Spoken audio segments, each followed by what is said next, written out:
as you prepare for having a lumbar fusion, I think it's important to know, what is a lumbar fusion? What is it that you've signed up for? What are you preparing for?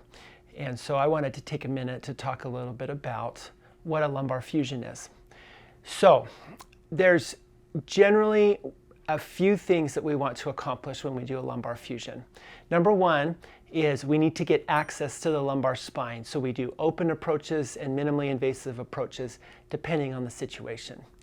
Number two is we want to alleviate anything that's pushing on the nerves, whether it's bone spurs, disc herniations, thickened ligament, etc. We go in and usually under the microscope, clean it out so that the nerves aren't pinched and the spinal canal is open. Number three is we need to do what we call fixation, and this is where we put the screws into the spine to give it an internal brace, if you will. We put those screws in using navigation, which is very accurate, and we can get the screws into a good position safely.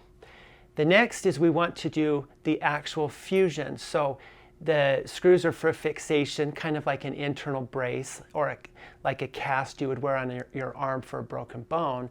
And then we put bone in strategic places, usually your own bone actually, and that is what ends up causing the fusion. It's taking away the motion with the screws and then putting the bone down for fusion.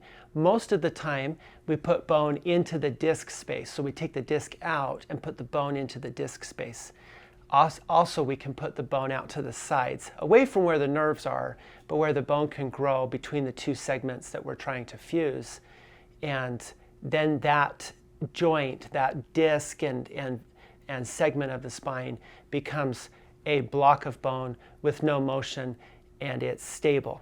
So again, the goals of the lumbar fusion are to alleviate any stenosis or pressure on the nerves, provide fixation with the screws, and then put the bone back, and over time that bone will grow and end up being a solid fusion.